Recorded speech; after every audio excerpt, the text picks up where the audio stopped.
चलिए बच्चों, बात करते हैं class 11th chapter number 8 exercise 8.2 और क्वेश्चन नंबर 25 के बारे में बात करते हैं। और देखिए क्वेश्चन नंबर 25 में क्या लिखा हुआ है। If A B C and D are in G P show that A square plus B square plus C square, फिर इनटू में दे दिया B square plus C square plus D square और equals to A B plus B C plus C D का whole square आपको prove करके दिखाना है। क्वेश्चन बड़ा ही इजी है, बहुत ही सिंपल क्वेश्चन है। इसकी कुछ कॉन्सेप्ट्स पे ध्यान देना पड़ेगा और उन कॉन्सेप्ट के बारे में हम पहले ही समझ लेते हैं। A B C and D are in G P, ये जी पी में लिखे हुए हैं।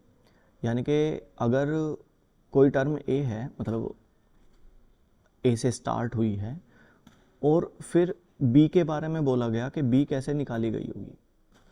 जैसे आप एक एग्जांपल ले लो, मान लो फर्स्ट टर्म ए है, सेकंड टर्म बी है। आपके हिसाब से सेकंड टर्म तो ए आर होती है, थर्ड टर्म आपकी सी है, पर आपके हिसाब से थर्ड टर्म तो ए आर स्क्वायर होती है। उन्होंने बोला फोर्थ टर्म डी है, आपके हिसाब से fourth term A R cube होती है। या आप यूँ कह सकते हैं कि अगर A B C D G P में है तो ए में आर से मल्टीप्लाई करोगे तब जाके बी आएगा, सेकंड टर्म आएगी। अगर आपने इस बी में भी आर से मल्टीप्लाई कर दी तो सी आ जाएगा, इसमें भी आर से मल्टीप्लाई कर दी तो डी आ जाएगा। जीपी को लिखने का ये वाली सीरीज़ को लिखने का एक तरीका ये भी तो हुआ, आपने ए लिखा, फिर इसमें आर से मल्टीप्लाई कर दी, फिर आपने इसमें फिर से आर से मल्टीप्लाई कर दी, फिर आपने इसमें फिर से आर से मल्टीप्लाई कर दी। आप ऐसे मल्टीप्लाई करते रहे और कंपेयर करके देखा, सबसे पहले आया यहाँ पे रिजल्ट ए, फिर ये वाला बन गया बी, ये वाला बन गया सी, ये वाला बन गया आपका डी। तो इसका मतलब मैं इन सबको ऐसे लिख सकता हूँ, ये ए बी सी डी हम ऐसे लिख सकते हैं। ऐसा करने से देखो क्या बेनिफिट होगा।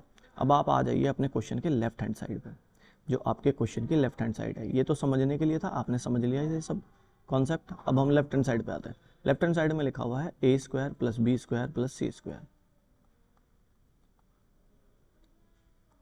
फिर लिखा हुआ है B square plus C square plus D square. चलिए जी, अब मैं वैल्यू पुट करके देखता हूँ। ए की जगह मुझे ए ही रखना है, नो प्रॉब्लम। बी की जगह मुझे लिखना है, बी की जगह मुझे लिखना है ए आर। पर जब मैं बी का स्क्वायर करूंगा, इस बी का स्क्वायर करेंगे तो ए का भी स्क्वायर आर का भी स्क्वायर, तो क्यों ना मैं इसको ए स्क्वायर आर स्क्वायर लिख दूं।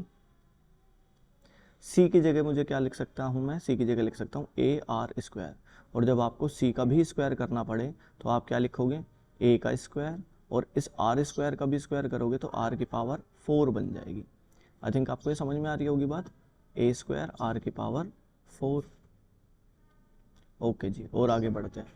बी स्क्वायर की वैल्यू पुट करूंगा, बी ढूंढा मैंने, ए आर होता है, इसका स्क्वायर करेंगे तो ए स्क्वायर आर स्क्वायर बनेगा। सी की वैल्यू देखो, सी की वैल्यू होती है ए आर स्क्वायर, पर जब सी का स्क्वायर करेंगे तो ए का स्क्वायर और आर की पावर 4, ए का स्क्वायर और आर की पावर 4 बनेगी। ऐसे ही अब आप जब डी का स्क्वायर करोगे, अब इस डी का स्क्वायर करोगे तो रिजल्ट बनेगा ए का स्क्वायर, और आर की पावर 3 का भी स्क्वायर करोगे तो आपके पास बन जाएगा ए स्क्वायर, और आर की पावर 3 का स्क्वायर वो 6 कहलाएगा। पावर की पावर में पावर की पावर होती है तो मल्टीप्लाई हो जाती है उनकी। देखो आपको करना है डी का स्क्वायर, यानी कि आपको करना है ए आर क्यूब का स्क्वायर। अब ये स्क्वायर ए पे भी लगेगा तो ए स्क्वायर पढ़ा जाएगा। अब ये ए स्क्वायर आर क्यूब पर लगेगा तो मल्टीप्लाई हो जाती है इनके आपस में, ए स्क्वायर आर की पावर 6 आ जाएगा, ए स्क्वायर आर की पावर 6।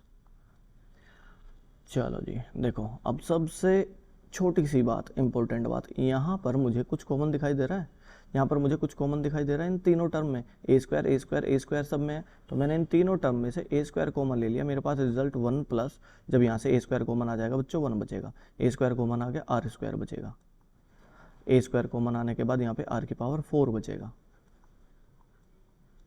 यहाँ से भी अगर मैं ए स्क्वायर, देखो ए स्क्वायर सब में, यहाँ से भी ए स्क्वायर कॉमन ले लूँ, क्योंकि ये सब कुछ मल्टीप्लाई में लिखे हैं। देखो ये सब कुछ मल्टीप्लाई में लिखे हैं, तो जब आप यहाँ से ए स्क्वायर कॉमन लोगे, यहाँ लिख लो या उसको यहाँ लिख लो, सबसे आगे ही लिख देता हूँ मैं फिर से ए स्क्वायर कॉमन। तो यहाँ पर आर स्क्वायर आर की पावर 4 आर की पावर 6 है, तो इन सब में आर स्क्वायर भी कॉमन दिखाई दिया तो आर स्क्वायर भी कॉमन ले लिया।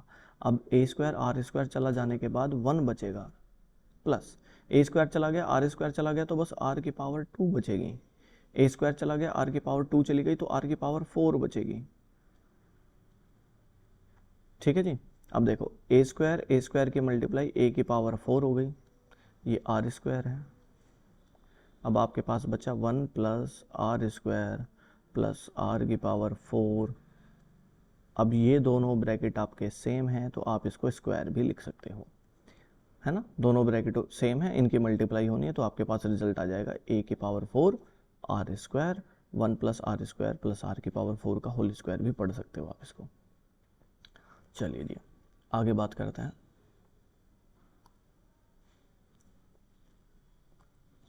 अब हम बात करते हैं थोड़ा सा राइट हैंड साइड के बारे में। अब राइट हैंड साइड पे गौर करते हैं। राइट हैंड साइड क्या है, ये वाली चीज़ें मैं रफ कर देता हूँ, ये हमने समझ ली हैं।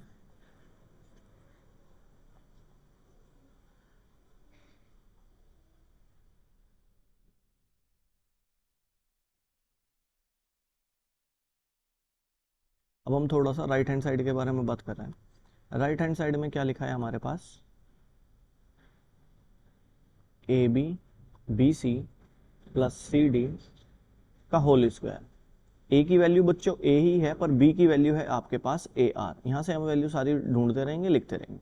प्लस बी की वैल्यू है ए आर, सी की वैल्यू है आपके पास ये लिखी हुई A R square into A R square.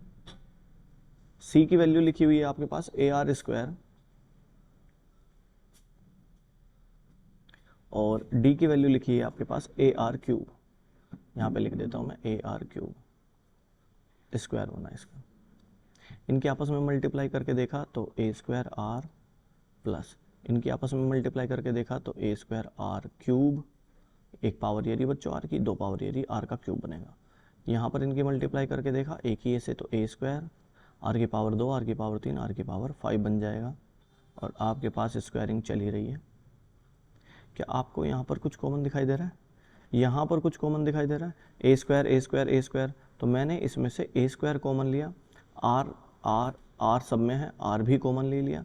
Common लेने के बाद यहाँ पे ए स्क्वायर आर कॉमन जाने के बाद 1 बचेगा, ए स्क्वायर कॉमन जाने के बाद आर कॉमन जाने के बाद आर स्क्वायर बचेगा, ए स्क्वायर कॉमन गया और यहाँ पर आपका एक आर कॉमन जा चुका है तो यहाँ पे आर की पावर 5 में से आर की पावर 4 बचेगी। इस सारे का आपको स्क्वायर करना है। अब ये जो स्क्वायर है बच्चों ध्यान से देखो, अगर आपके पास लिखा हुआ है 4 इंटू 5 का सारे का स्क्वायर लिखा हुआ है तो ये स्क्वायर 4 पे भी लगेगा, ये स्क्वायर इंटू 5 पे भी लगेगा। अगर आपके पास a plus B into C plus D लिखा है और इस सारे का स्क्वायर लगा हुआ है तो ये जो स्क्वायर है ये आपका a प्लस बी का भी बनेगा और c प्लस डी का भी स्क्वायर बनेगा। इसी कंडीशन को ध्यान में रखते हुए अब मैं थोड़ा सा गौर करके इस मल्टीप्लाई को कैलकुलेट करता हूँ। ये जो स्क्वायर है ये इस पे भी लगेगा और ये जो स्क्वायर है ये आपका इस ब्रैकेट पे भी लगेगा। तो कैसे लिखेंगे हम इसको, ए स्क्वायर का स्क्वायर ए की पावर 4, फिर आर का भी स्क्वायर लिखूंगा मैं और फिर 1 plus R square plus R की पावर 4, इस पे भी हम स्क्वायर लगाएंगे और ऐसा करते ही ये आपकी कंडीशन सेम आ चुकी है दोनों। अब आप कहोगे कि left hand side equals to right hand side, proved. I hope बच्चों ये क्वेश्चन आपको अच्छे से समझ में आया होगा। चलिए बात करते हैं किसी नेक्स्ट क्वेश्चन की किसी नेक्स्ट वीडियो में, तब तक के लिए बाय बाय।